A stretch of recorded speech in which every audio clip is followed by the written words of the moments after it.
মোৰ নাতি এটা মৰি গেছে এই অক্সিজেনেৰ কাৰণে একোনো কোয়া নাই মুখ্যমন্ত্ৰী হিমন্ত বিশ্ব শৰ্মাৰ নেতৃত্বাধীন ৰাজ্যৰ বিজেপি চৰকাৰৰ দিনত অসমৰ স্বাস্থ্য বিভাগৰ খবৰ আপুনি জানেনে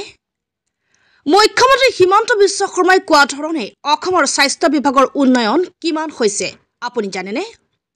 যদি নাজানে তেন্তে চাই লওক আমাৰ এই প্ৰতিবেদন আমি আজি দেখুৱাম অসমৰ আদৰ্শ চিকিৎসালয় কিমান উন্নত কি আছে অসম চৰকাৰৰ স্বাস্থ্য বিভাগৰ আদৰ্শ চিকিৎসালয়ত কব বিচাৰিছো সৰুক্ষেত্ৰী সমষ্টিৰ ভক্তৰদবা আদৰ্শ চিকিৎসালয়ত কি আছে কি নাই প্ৰথমতে শুনক 1 মাৰ্চত ভক্তৰদবা আদৰ্শ চিকিৎসালয়ত ভৰ্তি কৰা এগৰাকী ৰোগীৰ অভিভাৱকৰ মন্তব্য ষ্টক হৈছে বুলি এতিয়া গম পালো ষ্টক হৈছে বুলি 2 ঘণ্টা হল আমি ইয়াতে আহিছো এটা আহাৰ পিছত অক্সিজেন এটা নাই অক্সিজেন এটা আছে ডিজিটাল বাহিৰত ওলাৰ কোনো ব্যৱস্থা নাই আমি যে এম্বুলেন্স পোৱা নাই 2 ঘণ্টাত এম্বুলেন্স পোৱা নাই এতিয়ালৈকে এম্বুলেন্স আহিব নাই আমি ফোন কৰিছো মোটামুটি 1 ঘণ্টা হল ফোন কৰিছো হৰবাটাৰ পৰা আহিব বুলি কৈছে কিন্তু 1 ঘণ্টা হল তথাপি আহা নাই আমি 1 ঘণ্টা আগতে ট্ৰাই কৰিছো ইয়াতে ট্ৰিটমেন্টৰ কাৰণে হেনেকা ব্যৱস্থা নাই আৰু এটা সুগাৰ টেষ্ট কৰা কিট নাই কিটটো বাহিৰৰ পৰা আনিব লগা হল মাত্ৰ আমি কিটটো আনিছো এনেকা অৱস্থা মেডিকেলৰ এম্বুলেন্স পিছফালে আছে বুলে বেয়া হৈ আছে বুলি কৈ আছে আমি কৈছো যদি ড্ৰাইভাৰ নাই ড্ৰাইভাৰ আমি ভালে এটা ব্যৱস্থা কৰিম তথাপি লৈ যাম কিন্তু হেনেকা ব্যৱস্থাও নাই আমি যে এটা অক্সিজেন এটা লৈ আহিম হেতু ব্যৱস্থা আমি পোৱা নাই বেলেগত বিচাৰি পোৱা নাই ইয়াতে নাই ইয়াতে মেনেজ কৰিও দিব নোৱাৰে এনেকা অৱস্থা মেডিকেলৰ পৰা কি কৈছে আপোনালোকৰ মেডিকেলৰ পৰা কৈছে বাহিৰৰ পৰা ওলাব লাগে বাহিৰৰ পৰা আনিব লাগে কিন্তু আমি পোৱা নাই অক্সিজেন পোৱা নাই এম্বুলেন্স পোৱা নাই 1 ঘণ্টা হল সৰবাটাৰ পৰা আহিব 1 ঘণ্টা হল আহা নাই ফোন কৰি আছে মোটামুটি আমি সন্ধিয়া আহি পাইছো এতিয়া দেৰি হল মোটামুটি 2 ঘণ্টা মান হলে আমি আহি পাইছো 2 ঘণ্টা পাৰ হৈছে এতিয়া আৰু কি কয় বৰফলা বলে একটা গাড়ি আহাতে 40 মিনিট লাগে তো আধা ঘণ্টা একটা এম্বুলেন্স আইব পারে আধা ঘণ্টাও না লাগে 20 মিনিটত বৰফলা পৰা আইব পাৰে আমাৰ ছোৱালী এই ষ্টক হৈছে তাতে থৈ দিছে ভক্তৰদবা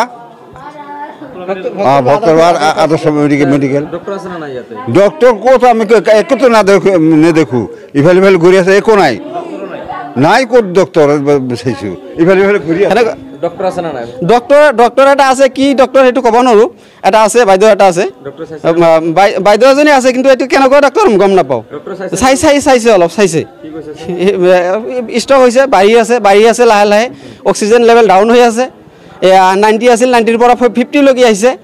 50 মোটামুটি আধা ঘণ্টা হল 50 বুলি কৈছে এতিয়া কিমান হৈছে কব নৰু আধা ঘণ্টা হল 50 বুলি কৈছে ডাউনত 90 পৰা 50 লগি আহিছে এতিয়ালৈকে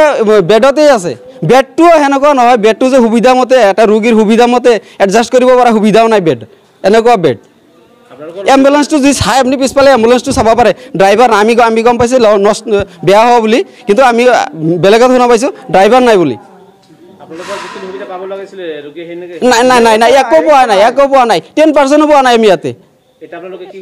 এতিয়া বিচাৰো প্ৰশাসনে আমাৰ চৰকাৰে এইটো বিহিত ব্যৱস্থা ল'ব লাগে এইটো মেডিকেলৰ বিষয়ে বিহিত ব্যৱস্থা ল'ব লাগে আৰ কিবা কৰি ৰোগী ভাল কৰিব লাগে হেতু কৰিব লাগবো ইহতে মানে কি ফাংবং আৰম্ভ কৰিছে মেডিকেল ৰাখতে খালি ইটো নহয় এৰ আগতেও আমি চাইছো মোৰ নাতি এটা মৰি গেছে এই অক্সিজেনেৰ কাৰণে একোনো কোয়া নাই এইটো মানে 1 বছৰ হল এতে খালাস হৈছে খালাস হওয়াৰ পিছত মানে অক্সিজেন নাই তেতিয়া মানে বৰফটা লৈ যাব লাগে হেই এনেকুৱা হৈ থাকে মোৰে নিজা নাতি মৰছে মন্তব্য শুনি হয়তো আপুনি বুজিবলৈ বাকি নাই